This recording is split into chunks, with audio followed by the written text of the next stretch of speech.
Let's make a fun pirate-themed cake with no special tools. You can make this pirate ship design on a single cake or on a 2-tier cake. I'm using my very vanilla and perfect chocolate cake, alternating layers for an 8-inch cake at the bottom and then a 6-inch cake on top. For a tier cake, you'll need the top cake to be on a cake board the same size as that cake. The purpose of this is to support the cake so it doesn't sink into the bottom cake, and the reason for it being the same size is so that it's invisible after you frost the cake. The taller this cake is, the more room you'll have, so the bigger you can make your pirate ship. Start with a crumb coat, which is a very thin layer of frosting to trap any crumbs that come off the cake so that they don't get into your final layer of frosting. I'm using my 4-Minute Buttercream to fill and frost these cakes, and the recipe is on BritishGirlBakes.com. To tint buttercream, the best option is gel colours, which are very concentrated, so you only need a drop or two to get really bright and bold colours. I'm turning the bottom cake into an ocean with a very easy and very quick technique. Frost the top of the cake with a light shade of teal or turquoise, and put that same colour into a piping bag with a petal tip, and pipe a ruffle around the top of the cake. If you don't have a petal piping tip, you can just spread this colour straight onto the cake and you'll get all of the beautiful ocean colours, just without the texture. Petal tips look like teardrops, and when you pipe through them, the narrow part makes ruffles, but the wider part doesn't. So for this cake, you'll want the narrow part of the petal tip or teardrop to be pointing downwards, and angled slightly towards the cake so that the wider piping sticks to the cake. Point the narrow part upwards and slightly away from the cake, which makes ruffles that look like waves. I'm adding another drop of gel to my bowl of buttercream and putting that darker colour into the piping bag so that the waves get darker as the ocean gets deeper, lower down on the cake. The slower you pull your piping bag and the more you wiggle your wrist as you pipe, the wavier the piping will be. This technique is so forgiving because if you need to pull away and push the buttercream lower down into the piping bag, when you start piping again, the join of the ruffles will disappear into the texture on the cake. It's not a precise technique, just have fun with it to create this whimsical effect.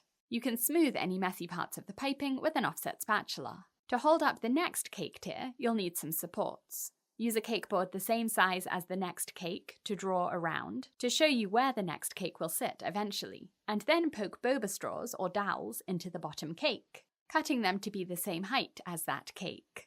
I'm using 4 straws for this 8-inch cake, spaced equally around the cake at least an inch within the circle I drew, so that they'll definitely be underneath the top cake. Put this cake in the fridge while you frost the top cake, the one that will have the pirate ship on it. To create a sky effect, use white and blue buttercream, ideally 3 shades, and spread dollops of those colours onto the cake. The crumb coat needs to have set, so that these colours don't mix into it. I set my crumb coats by putting the cake into the fridge for 30 minutes, but keep in mind that if the cake is cold from the fridge, you'll need to frost it quite quickly because otherwise, these blobs of buttercream will chill and set and be difficult to spread. Scrape around the cake with a cake comb or frosting smoother or icing scraper, and the colours will blend together and look like a cloudy sky. After a few scrapes, spread more buttercream to fill in any indents, where the frosting isn't as thick as on the rest of the cake, and then scrape again until the frosting is smooth. You can leave the top edge uneven like this, or level it with your offset spatula. Put this cake into the fridge for an hour or the freezer for 30 minutes to set the frosting so that it's ready for the pirate ship.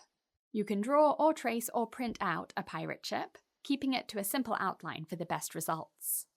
Then put a piece of parchment or wax paper on top and trace the brown details only, the hull and the masts. Showing my ignorance about ships here, don't know all of the technical terms.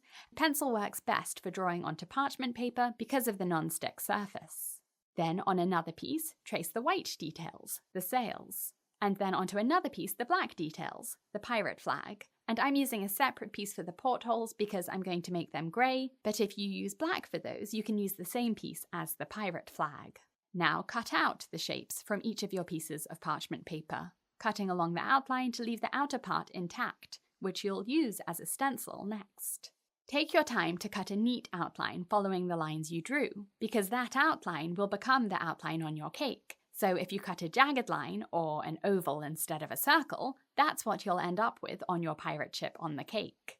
Each piece of parchment should have an inch or two of paper all around the cutout part of the design, which will protect the rest of the cake from getting unwanted smudges of buttercream onto it. The exception is the pirate ship, because the boat will sit right at the bottom of the cake, so you don't need any paper below it.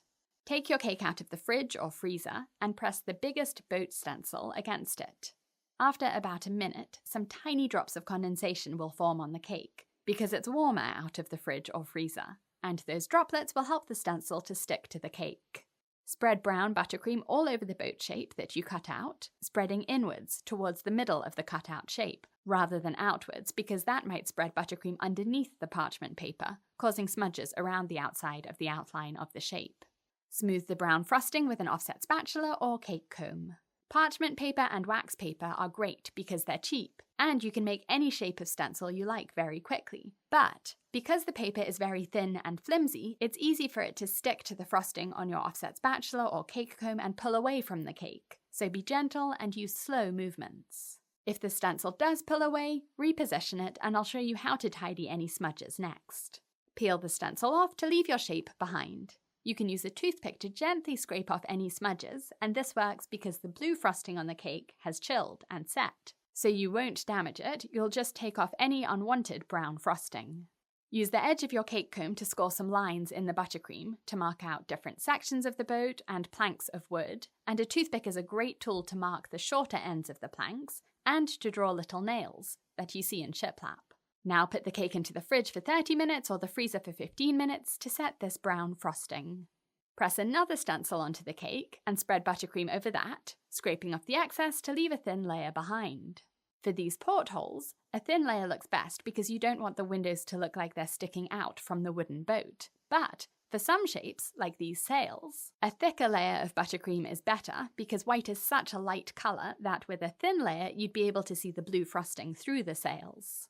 Keep your toothpick handy for touch-ups after each stencil, and put the cake back into the fridge or freezer after each stencil to set that colour before pressing on the next stencil. Anytime after stenciling on the big brown boat, you can stack your cakes if you're making a tier cake. Both cakes need to be cold so that the frosting is firm, and spreading a little bit of fresh frosting onto the bottom cake within that circle you drew will help the top cake tier to attach. Slide an offset spatula or cake lifter underneath the top tier, lifting it on its little cake board, and then lower it onto the bottom cake. Adjust it to center it, and this is why the cakes should be cold, so that you can touch the frosting without damaging it. To cover up the join between the two tiers, use some of that lightest shade of teal or turquoise from the ocean part of the cake with your petal tip. Hold the wider part of the tip against the bottom of the cake to pipe a wave. You can pipe a few more if there's space on top of the bottom cake, and just like with the ruffles around the sides of the cake, the more you wiggle your wrist, the wavier your piping will be. I like to start piping at the side of the cake because that's typically the most subtle place to hide the start and finish of each row of piping. Because everyone looks at the front of the cake, and if you're singing happy birthday and letting someone blow out a candle on the cake, everyone gathered around will be looking at the back of the cake, but no one really stares at the side of a cake. You only need a tiny bit of buttercream for the pirate flag and a few drops of black gel. Making a dark grey is fine because with time the gel will develop and the colour will darken a few shades.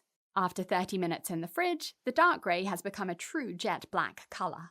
Let that set in the fridge before using your final stencil, the skull and crossbones. And just like with the white sails, it's a good idea to spread this fairly thick so it doesn't end up looking grey because of the black buttercream underneath.